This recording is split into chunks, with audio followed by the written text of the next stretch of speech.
आजको यस भिडियोमा हामी इक्वेसन अफ सर्कलबाट सोधिने लङ क्वेसन्सहरू कसरी सल्भ गर्नुपर्छ, कसरी सल्भ गरिन्छ भन्ने कुरा सिक्न गइराखेका छौँ। यहाँ क्वेसनमा के दिएको छ भने find the equation of circle passing through D points. यो पोइन्ट्सहरू के हुन् त 2, -2, 6, 6 र 5, 7 रहेको छ। अनि हामीलाई यो सर्कलको इक्वेसन पत्ता लगाउनु पर्ने छ। यो सर्कल यी गिभन पोइन्ट्सहरूबाट के हुन्छ त पास हुन्छ भनेको छ भने हामीले सल्युसन गर्दा के हुन्छ भने मानौ भने let centre of required circle be के त h, के। मानौ हामीले यो सर्कलको सेन्टरलाई के मान्दियौ त h, के मान्दियौ र रेडियसलाई के मान्दियौ भने रेडियसलाई r मान्दियौ, r युनिट मान्दियौ। त्यस्तो हो भने अब हेरौँ त हामी कुनै पनि सर्कल कुनै पोइन्टबाट पास हुन्छ भन्नुको मतलब के हो भने त्यो जुन पोइन्ट छ सर्कलको सर्कमफ्रेन्समा लाइ गर्छ भन्ने बुझ्नुपर्छ हो। त्यसो हो भने अब हामीले के गर्ने, सबै पोइन्टबाट पास हुने सर्कलको इक्वेसन पत्ता लगाउँछौँ भनेपछि जस्तै इक्वेसन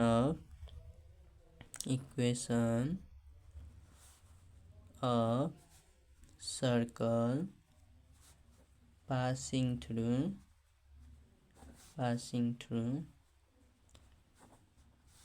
2, -2 भनेपछि कुनै सर्कल यदि 2, -2 भन्ने पोइन्टबाट पास हुन्छ भने त्यति बेला त्यो सर्कलको इक्वेसन के हुन जान्छ भने 2 माइनस सेन्टरमा अहिले के छ त h, के छ भनेपछि 2 - h को होल स्क्वायर प्लस -2 - k को whole square equal to r square हुन्छ। यसलाई मानौ इक्वेसन 1 मानिदिए।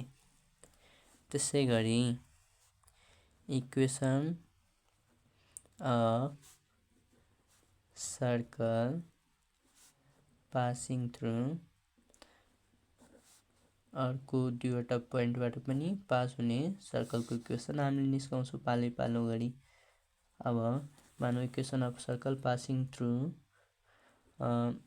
6, 6 हामीले लेख्छौँ। अब भनेपछि के हुन्छ यसको इक्वेसन 6 - h को होल स्क्वायर प्लस y भन्नाले पनि 6 नै हो, 6 - k को whole square equal to r square हो। त्यसै गरी अब 5, 7 बाट पास हुने सर्कलको इक्वेसन पनि हामीले लेख्छौँ। Equation of circle passing through 5, 7 पनि हामीले लेख्छौँ। त्यो के हुन्छ भने x भन्नाले 5 हो, 5 - h को होल स्क्वायर प्लस 7 - k को होल स्क्वायर बराबर r स्क्वायर हो। यसलाई इक्वेसन 3 मानिदिए। अब इक्वेसन 1 मा हेरौँ त 2 - h को होल स्क्वायर प्लस -2 - k को whole square equal to r square छ। अनि इक्वेसन 2 मा के छ त 6 - h को होल स्क्वायर प्लस 6 - k को होल स्क्वायर इक्वल टु फेरि r स्क्वायर छ। भनेपछि यो इक्वल टु पनि r स्क्वायर अनि यो इक्वल टु पनि r स्क्वायर। इट मिन्स यो इक्वल टु यो हामीलाई लेख्न मिल्छ। त्यसैले हामीले के गर्छौँ, अब लेख्छौँ equating equating equation 1 and equation 2 भनेपछि यो पार्ट र यो पार्टलाई हामीले इक्वल लेख्छौँ भनेपछि अब के हुन जान्छ 2 माइनस h को whole square plus minus 2 minus k को होल स्क्वायर इक्वल टू अब यो पार्ट भनेपछि 6 माइनस h को whole square plus 6 minus k को होल स्क्वायर। अब यो भन्नाले कस्तो हो त a माइनस b को होल स्क्वायर हो अनि सबै के को फर्ममा छ त यो पनि a माइनस b को होल स्क्वायर को फर्ममा छ यो पनि अब यसलाई हामीले खोल्छौँ भनेपछि a स्क्वायर भन्नाले 2 स्क्वायर भन्नाले सिधै 4 भन्दा हुन्छ 4 माइनस 2ab भन्नाले 4h हुन्छ प्लस b स्क्वायर भन्नाले h स्क्वायर प्लस माइनस 2 को स्क्वायर भन्नाले 4 अनि माइनस 2ab भनेपछि माइनस अनि यो माइनस 2 ले गर्दा यो प्लस भइहाल्छ अनि 4 के हुन्छ प्लस k स्क्वायर हुन्छ। त्यसपछि 6 माइनस h को होल स्क्वायर बराबर हुन्छ 36 minus 12h plus h square हुन्छ plus 36 minus 12k plus k square हुन्छ हैन। अब हेरौँ त यतापट्टि पनि h स्क्वायर छ यता पनि h स्क्वायर छ अनि यतापट्टि k स्क्वायर छ यो पनि k स्क्वायर छ काटिन्छ। अब यो 4 प्लस 4 कति भयो 8 हैन। अब माइनस 4h प्लस 4k भयो। अब यतापट्टि के बाँकी रह्यो त 36 प्लस 36 भन्नाले 72 अनि माइनस 12h माइनस 12k रह्यो। अब के गर्ने नम्बरहरूलाई एकातिर अनि h र k लाई एकतिर राख्ने भनेपछि मानौँ यो 8 लाई हामीले त्यो साइड लाँदैछौँ भनेपछि यतापट्टि के बच्यो त माइनस 4h प्लस 4k अनि यो h र k लाई हामीले यो साइड ल्याउँछौँ भनेपछि माइनस 2 भने अब plus 12h plus 12k equal to 72 minus के हुन्छ त यो 8 त्यो साइड गएर माइनस भयो। अब यसरी माइनस 4h प्लस 12h भन्नाले कति हो त 8h हो 4k प्लस 12k भन्नाले 16k हो अनि 72 बाट 8 घटाउँदा भनेपछि कति हुन्छ घटाउँदा 64 हुन्छ हैन। अब हेरौँ त दुईटैपट्टि सबैमा के छ त 8 कमन छ भनेपछि 8 दुईटै भनेपछि 8 कमन ल्याउँ त कति हुन्छ h plus 2k equal to 8 into 8 हो। अब हेरौँ त यो 8 र यो 8 कट्यो भनेपछि h plus 2k equal to 8 हो h plus 2k equal to 8 हो। यहाँबाट के गरौँ भने h को भ्यालु मानौँ कति हुन्छ त यसले मात्र यो साइड राख्यो भने यो 2k त्यो साइड गएर माइनस हुन्छ 8 माइनस 2k यसलाई मानौँ इक्वेसन a नै मानिदिए। त्यसो भए अब के हुन्छ भने त्यहाँ हेरौँ अब हामीले के गर्ने इक्वेसन 2 र इक्वेसन 3 लाई इक्वेट गर्ने किनभने यति भन्नाले r स्क्वायर हो अनि यति भन्नाले पनि r स्क्वायर हो भनेपछि यो इक्वल टू यो हुन्छ। अब हामीले इक्वेसन 2 र 3 लाई के गर्छौं त बराबर गर्छौं अनि लेख्नुपर्छ इक्वेटिङ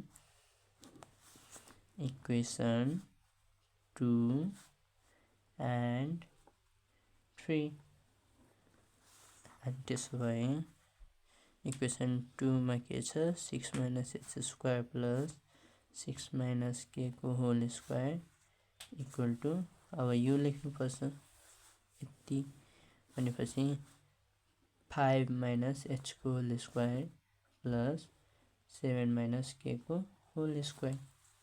अब यिनीहरूलाई खोल्नुपर्छ सबैलाई। a माइनस b को होल स्क्वायरको फर्ममा छ भनेपछि यो हुन्छ 36 minus 12h plus h square.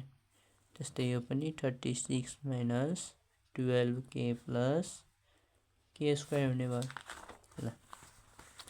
अनि त्यस्तै यतापट्टि पनि 5 माइनस h को होल स्क्वायर भन्नाले 25 minus 10h plus h square plus 7 minus k को होल स्क्वायर भन्नाले 49 minus 14k plus k square हुने भयो हैन त। अब हेरौँ त h स्क्वायर काटिन्छ, k स्क्वायर काटिन्छ हैन। अब 36 प्लस 36 के हुने भयो त 72 माइनस 12h माइनस 12k भयो। अनि इक्वल टु यतापट्टि के हुन्छ त 25 अनि प्लस 49 भन्नाले कति भइहाल्यो त 74 भयो हैन त। अनि माइनस 10h माइनस 14k छ। अब नम्बरहरूलाई एकतिर अनि h र k लाई एकतिर हाल्ने भनेपछि यो 72 लाई त्यो साइड लान्छु अनि यो 10h र 14k लाई यो साइड ल्याउने भनेपछि माइनस 12h माइनस 12k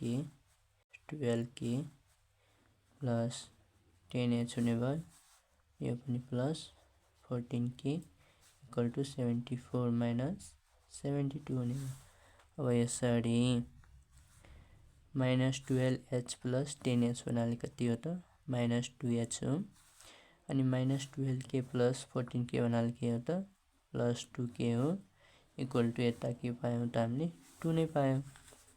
अब सबैमा 2 2 कमन छ भनेपछि 2 जिग्दा के हुन्छ त minus h plus k equal to 2 into 1 हो भनेपछि 2 र 2 काट्यो भनेपछि minus h plus k equal to 1 हो। अनि यहाँबाट हामीलाई इक्वेसन ए थाहा छ। इक्वेसन ए मा h को भ्यालु के छ 8 माइनस 2k भनेपछि त्यही भ्यालु हामीले के गर्छौँ त यहाँ हाल्छौँ भनेपछि के रहेछ त 8 माइनस 2k h को ठाउँमा। अब त्यो हाल्ने 8 minus 2k plus k equal to कति हो त 1 हो।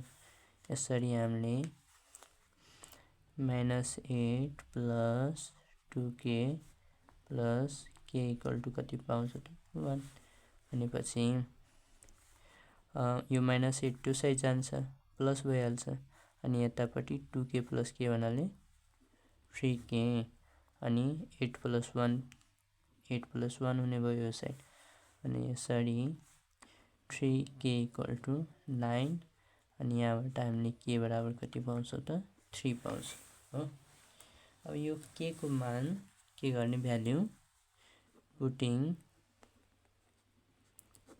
k equal to 3 in equation A that is के रहेछ त h equal to 8 minus 2k भनेपछि h equal to 8 minus 2k भन्नाले h को भ्यालु कति हुन्छ 8 माइनस 2 इन्टु 3 k को भ्यालु यहाँ लगेर हालेँ भनेपछि 8 माइनस 6 हो। अनि h को भ्यालु कति पाउँछौँ हामीले 2 पाउँछौँ यहाँबाट। अनि यहाँ हामीले के गरेको त h को भ्यालु जुन इक्वेसन ए मा हुन्छ त्यो हामीले यहाँ राखेको नि त भनेपछि from A h equal to 8 minus 2k हो भने हामी यहाँ हाल्यौँ ल। यसरी हामीले h र k को भ्यालु पायौँ हैन त। h र k को भ्यालु पायौँ भनेपछि हामीलाई चाहिने इक्वेसन अफ सर्कल को के थाहा भयो त सेन्टर थाहा भयो किनभने हामीले सुरुमै लेखेको मानौ हामीलाई चाहिएको सर्कल को सेन्टर h कोमा के हो भनेपछि h कति हो त h2 हो, h कति हो त 2 हो हामीले पाएको, अनि k कति हो त 3 पाएको।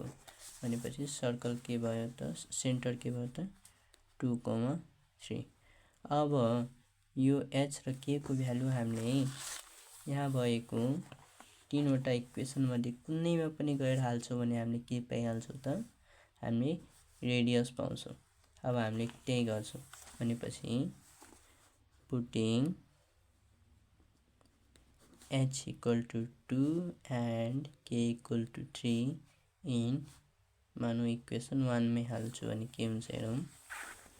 भनेपछि इक्वेसन 1 के रहेछ, इक्वेसन 1 2 minus h को whole square plus minus 2 minus k को whole square equal to r square हो। भनेपछि अब h को भ्यालु हामी कति हाल्न गइरहेको छौँ 2 र k को value 3।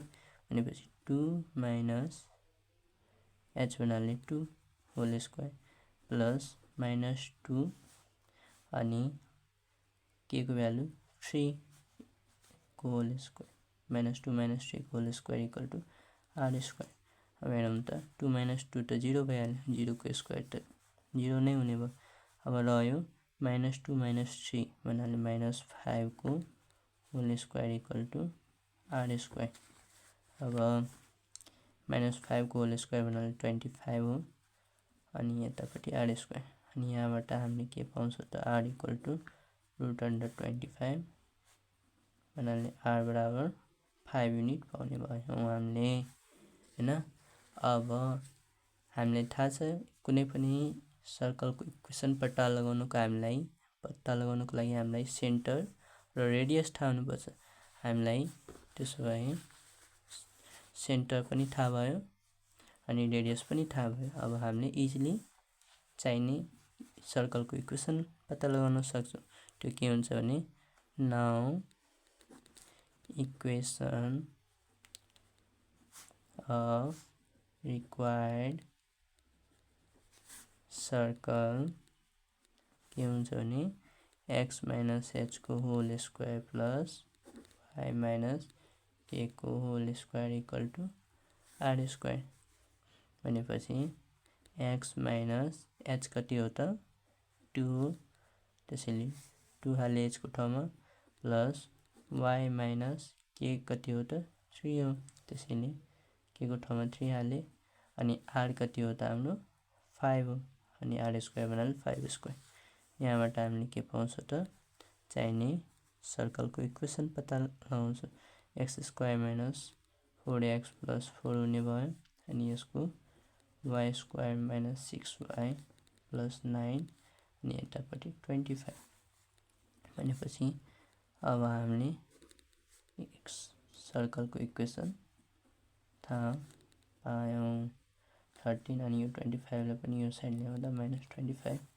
therefore x square plus y square minus 6y minus 12 equal to 0 नै हामीलाई चाहिएको सर्कलको इक्वेसन हो। यति हो। विश्वास छ कि तपाईहरुले सबै बुझ्नु भएको होला र सिक्नु पनि भएको होला।